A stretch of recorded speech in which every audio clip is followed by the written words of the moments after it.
Hello everyone and welcome to Ashenko's top 5 classic games from the early 2000s era. Now during the 2000s, especially early on, there were a lot of games that you saw were formulating the gaming genre as we know it today. And a lot of them had a very big impact, and these are 5 games that really stood out to me and I really enjoyed a lot. So let's just kick off the list with a seriously explosive title in Serious Sam. Referring to the explosiveness of this game is not even an exaggeration. Serious Sam is an off the rails, completely insane game, and you can definitely feel it harkens back to the 90s shooters, where it's a constant thrill ride of you going forward, blasting your way from one setting to the next. The game has that old school feel to it, which also stands true in the sequels, as each of them has this explosiveness to the game, and it feels like a kick in the teeth, but you will be laughing all the way. Something a lot of people will appreciate is you can still find the original title, the original Serious Sam The First Encounter on Steam. That came out in 2001. It's still available for you to play to this day and see exactly what we experienced back then. But if you want to go the next level, if you want to upgrade your graphics and look at a game that is a bit more pleasing to the eyes, there is an HD version available as well, and this way you can get to experience both of these titles at the same time. But basically the HD version is the same game that you experienced way back. It is the same gameplay, the same monsters, the same levels, everything's still there, but with a welcome facelift that'll just enhance your gameplay experience. Now, I remember way back while I was still in school, I went to a friend's house and he had the game on his PC. Now, I've seen the game around before, I've seen it in magazines, I knew a little bit about it, but not much. It just looked like another generic shooter. I did not give it a second bat of the eye. But when I saw it at my friend's house and I saw him playing it a bit, something immediately struck. It looks so much fun. This game oozes fun. It is a blast to play, and you can't help going back to it every now and again just to check it out again, because you'll just have so much fun. As for the story, you'll be taking on the role of Sam Stone, a soldier from way far into the future who got sent back into ancient Egyptian time. And the story itself is centered around an alien invasion. You get sent back way in the past to take on alien forces invading Egypt, and you have to navigate your way around familiar sites like the ancient pyramids and all sorts of Egyptian architecture, fighting your way through aliens and all sorts of mechanical machines, all the way to take on a general of the aliens to try and stop their invasion of Earth. It is balls to the wall, wacky, out there fun, and the gameplay definitely reflects the story. You take on hordes of aliens as they send waves upon waves at you. You'll oftentimes find pickups like ammo or health lying around. Then on grabbing it, enemies will spawn, will start hammering away at you. It's a funny little thing that'll make you wonder sometimes if it's even worth the risk getting a pickup. Serious Sam just has this constant adrenaline ride on offer, and every time in the game when the music slows down, you'll find it is just the calm before the storm. I would recommend this game to anyone who just wants some mindless fun to blast your time away.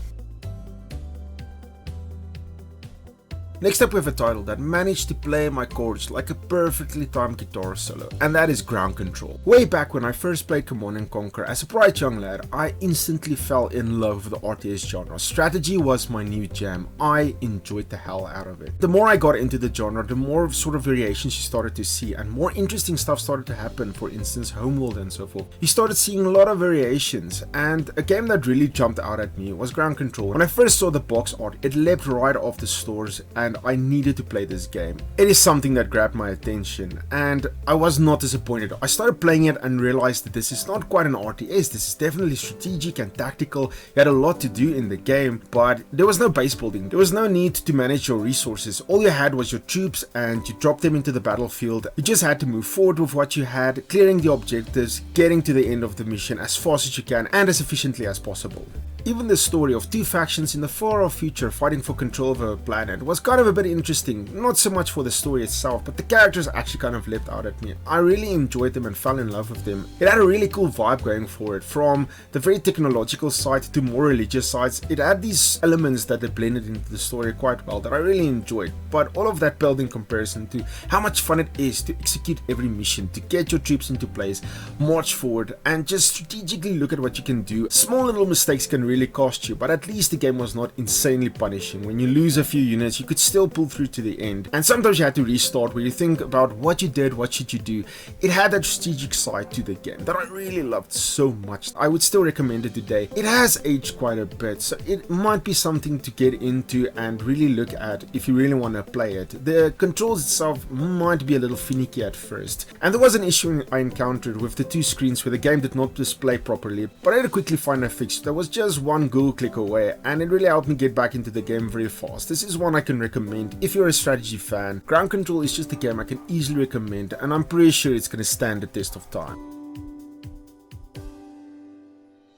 stepping away from the far-off future, we go way back into the past again with Prince of Persia: The Sands of Time. Now it might just be the nostalgia goggles talking, but when I booted up the game recently, I was very impressed with the art style. It really held up. I am very into this whole game and the feel and the look of it. It has a very clean, very smooth way that you go about the levels, and I really enjoyed looking at it again after all these years. Before we can get to the amazing gameplay, I'm gonna have to take a little bit of a look at the story, because the story actually has a bit of an impact on the gameplay, and I'll explain in a second. You'll be playing as the titular prince, who at the start of the game found himself as part of an invasion force alongside his father. So you'll ask yourself, why is the heroes of the story invading another country? Are they the bad guys? Not quite. So you see, the vizier of the local Maharaja has a bit of a scheme going on. He wants you to invade the foreign country so he can steal the Sands of Time and unleash it so he can become immortal. His plans do not quite work out as he would like, so the prince unleashes the sands, but due to a dagger that he has in hand at the time, he survives. All of his fellow soldiers and guards, even his father, gets turned into weird strange sand monsters. So these monsters you can battle throughout the castle and draw sand from them. These sands will then be contained within the dagger in little orbs that you can see at the left side of the screen. These orbs you can actually use to rewind time.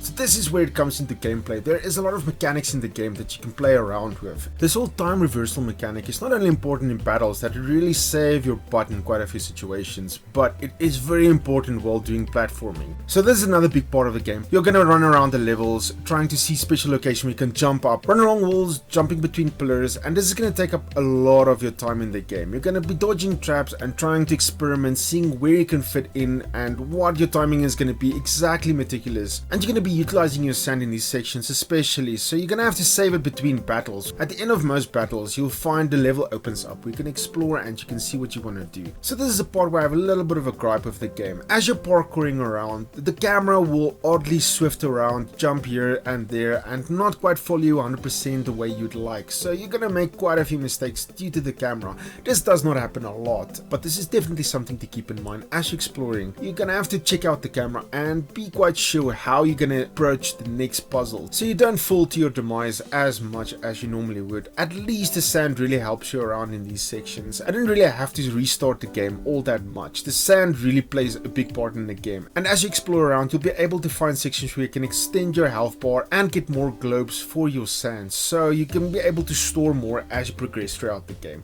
This is a very interesting mechanic. I am so in love with this whole game, and the combat really feels smooth. The parkouring feels very responsive, except the weird camera issue that I spoke about, but you really get used to that very fast. So the game has a lot on offer, and I'm definitely gonna say even today this is a game that you can pick up and you're gonna have the time of your life.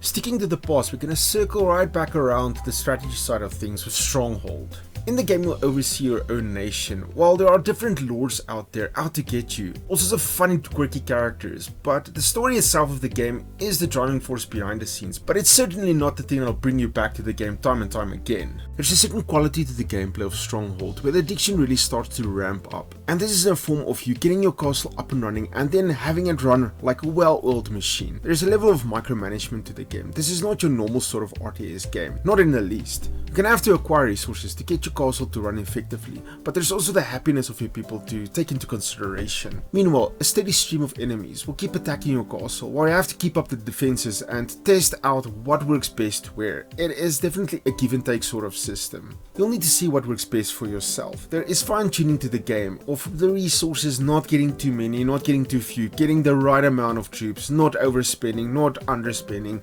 while keeping everybody happy. It has some cogs and wheels running in the background while you're testing out things, and there's a lot of fun to be had, seeing a castle slowly grow and getting it ready, and just seeing the enemy wash against your walls with no chance of them getting in. And if the normal campaign is not your cup of tea, there is also an economic campaign, not quite as expansive but also quite fun. Here you're required within a certain time frame to get resources up and running, and you have to acquire a certain amount for the level to come to its fruition. Perhaps that might sound relaxing, but it's nail-biting action, as this definitely goes deeper into that micromanagement, getting everything to run perfectly. On top of all of that, there's also a selection of scenarios where you will have a castle that you can either attack or defend against the attackers, and these are set up with certain parameters. They are quite challenging though. Stronghold is the sort of game that at a first glance you'll think you have got it figured out, but the more you play it, the more it gets its hooks into you. It is a lot of fun playing this game, and it is not too hard to see why there's been so many sequels over the years. But as for the first game that kicked everything into motion, Stronghold has a great premise, and if you're a strategy fan, you cannot go wrong checking this game out. We end things today on a very high note of a game that is legendary in its status, and that is Star Wars Knights of the Old Republic. Now this game is a bit of a strange beast to go into, mostly because everything is overshadowed by that huge twist closer to the end of the game. A lot of people know about it by now. I'm not going to mention it. Maybe you might be one of the people who's avoided it somehow, but it is legendary for the one big twist that really blew our minds back in the day. But if you take a look beyond that, there is a very solid game behind it. There's a reason why this twist was so effective. It's because of the story and the game itself that was so well built. Everything leading up to this point was just so rock solid that the twist just worked perfectly. But back in the day when this game was announced, it blew my mind. My excitement could not be any higher. So Star Wars is a franchise that I've loved so much. Since I was a small kid, the first time I watched it, I've been engrossed in the world of Star Wars. It is definitely one of my top favorite properties of all time. And on top of that, Baldur's Gate was my favorite game of all time. To this day, I still love the franchise so much. Baldur's Gate is a game I go back to every now and again. So when it was announced that BioWare is taking on Star Wars, my excitement was peaked. My hype was through the roof. They were going to have to deliver something rock solid to live up to intense hype that I had going for this game. And somehow Knights of the Old Republic managed to take the high ceiling of hype that I had and blast right through it, right into the stars. This game is phenomenal. The story itself is about a great war tearing through the galaxy, and obviously the Jedi Order is going to get pulled into it. Now during this war, there was some Jedi who fell and turned against the Order, going towards the dark side and turning into Sith. At the heart of this war, there's a Jedi named Bastila, and she has this ability named Battle Meditation that can basically infuse an army, turning the battle into their favor. You start off the game as you do in most CRPGs as this no-name soldier who gets pulled into the war. You can set up the character any way you like, fine-tuning your stats just to play the exact way you want to play the game. And deeper into this story, you will find out that you are force sensitive, obviously, and you become a Jedi, which opens up a whole range of cool abilities for you to use in battle.